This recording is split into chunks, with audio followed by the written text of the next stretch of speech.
As far as I, 32 female, could remember, I'd always liked a man in uniform. The thought of a suited up man was tantalizing in ways I couldn't explain. Lawrence, 36 male, was a lieutenant general in the army and the love of my life. He was affectionate, mindful, well built, and deep voiced. He commanded the U.S. Army North in a resounding boom, and I saw him as my knight in shining armor. Lawrence and I had been married for 15 years, and I remember it like it was yesterday. He promised me forever. I thought love was the most beautiful thing to exist. If only I knew. As time went by, however, my darling Larry had grown extremely complacent and was not as attentive as he used to be. It was as if he listened with half an ear and the most irritated of looks across his face. In the moments he was home, he barely spoke to me and worked in his garage like a man unhinged. I always asked him what was happening, whether he was okay and how I could help. I did everything in the manual. Cooked fancy meals, bought several sets of lingerie to entice him, offered to massage him, played his favorite songs, and bought tickets to Mets games, his #1 team. All through, he looked at me like I was a frozen, bland blob of jelly. I could not even remember the last time he had made love to me. I wondered whether it was because we had never managed to get any kids. One Saturday morning, Lawrence was called to duty to coordinate an aerospace attack against an Asian country. I drove him to the airport to get a plane to Alaska. He was destined for the joint base, Elmendorf-Richardson. There was a coldness in his eyes when he half-heartedly hugged me goodbye. I began to cry. Did he not love me anymore? Right before he left, he started to be harsh and irritable, shouting at the slightest provocation. The few times I tried to FaceTime him, all I saw was a grainy image of a man who looked absolutely bothered. He didn't ever say, "I love you," and always seemed to rush off any communication with me. I felt neglected and unloved. Lawrence was gone for 1 full month. I hoped he was safe on the battlefield and would not be harmed. I got into the habit of lighting incense and some oud to sage the space and summon good energy into our house. I had also grown sending Steve, 24 male, our driver, to fetch any groceries I needed. He was thoughtful in the smallest of ways and sometimes added in a few pints of Ben & Jerry's ice cream. He had observed how distressed I was and did everything he could to ease my distress. He helped me to find an extra maid for our mansion, to find a new gardener, got me a gym membership, and scouted female communities I could plug into and chat about the woes of being a woman. I thought nothing of it and was convinced that Steve was a sweet guy, going above and beyond his call of duty to meet his employer's needs. I even gave him a raise and summoned the sweetest of my smiles, radiating it to him. My Lawrence, was finally back home. He was not the man who left for war. This Larry was scared by the smallest noises, and he guzzled alcohol as if he would find gold at the bottom of the bottle. He could not relax and always watched the TV with a scrunched up face and fisted hands. In the night he twisted and turned, screaming and shaking, shouting phrases like, "He's already dead, Sarge. Can't you see? Blood is oozing out of his head. He fell from one of our jets." The final straw was when I got home from yoga and found Fluffles, our Siamese cat, twisted oddly on the floor next to Lawrence. He looked me dead and said, the freaking cat was making too much noise. I was terrified. I convinced Lawrence to let me take him to the hospital by some miracle because he was not okay. He kept saying he was fine. He alternated between repeating that he was a hard man and stating that he was worthless and useless. I sat through the 4-hour drive from New York to Massachusetts with tears in my eyes, mourning the husband I thought I knew. As we drove into McLean Hospital, one of the best psychiatric hospitals in the U.S., I said a silent prayer and hoped things would go well. Lawrence was diagnosed with post-traumatic stress disorder due to the war. Over time, I got cozier with Steve and vented about my husband's woes and how my marriage existed just in name. With the situation turning into Lawrence being admitted into the psychiatric hospital, things worsened, and I began seeing him as a patient to care for, not my husband. My attention and affection towards him dwindled. Steve was already used to seeing me crying each time he drove me home after visiting my husband. It was one of the usual times when he was driving.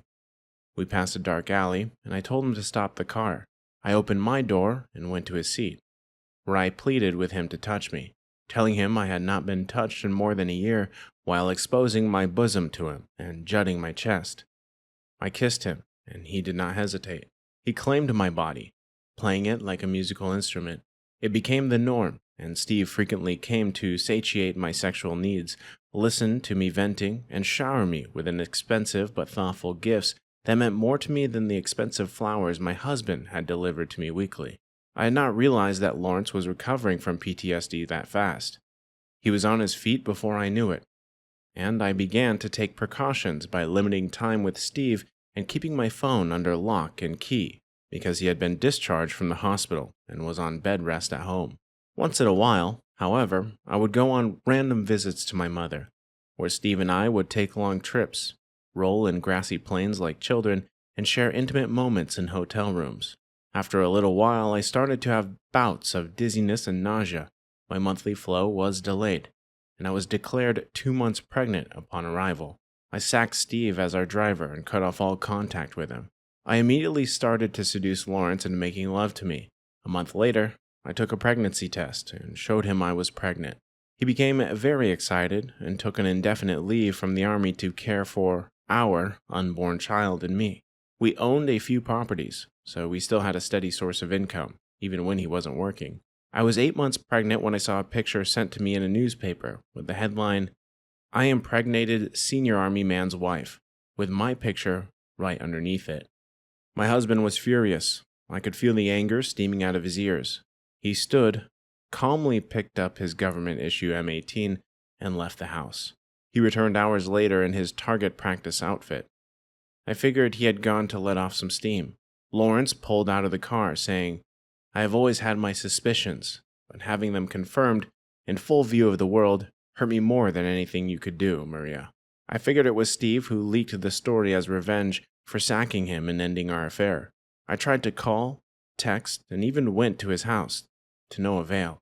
I asked some of his friends and family, but they, too, knew nothing of his whereabouts. It was as if he had completely fell off the face of the earth. It's 6 months since Steve went missing. The past few months have been a blur.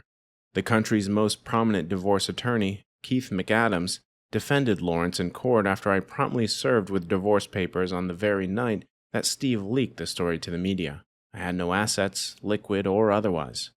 Therefore, I could not afford a lawyer. The state assigned a lawyer to me, so of course I lost the case. I am here, standing over the papers, supposed to write my final signature and make Lawrence my ex-husband. I do not know how I will raise my unborn child and provide for myself. I have nothing to my name, since we did not have a prenup. No house, no car, no job, absolutely nothing. I regret pursuing short-term passion instead of focusing on the long-term fulfillment of my marriage. Story 2. I, 32 female, cheated on my boyfriend, 34 male, and he left and told everyone my personal business. We had lived together for 3 years. I went out drinking with another guy last year, and my boyfriend Tom found out about it. I hadn't been cheating at that point, but he viewed it as me setting up cheating for the future and was very upset with me. Our relationship was then strained at that point, but we stayed together. 4 months later, I did end up cheating with the guy I had originally went out with. The affair went on for 2 months, during which time I lied to Tom about my whereabouts. He found out because the other guy's girlfriend, I had thought they were broken up, found out and contacted Tom. He was furious and hurt and moved out. That happened 3 months ago. Since then, he has told all sorts of people that I cheated on him. He told some of my friends, he told my family members. He also told Tom's girlfriend personal things. He sent her texts that I had sent to him when I was lying about my whereabouts.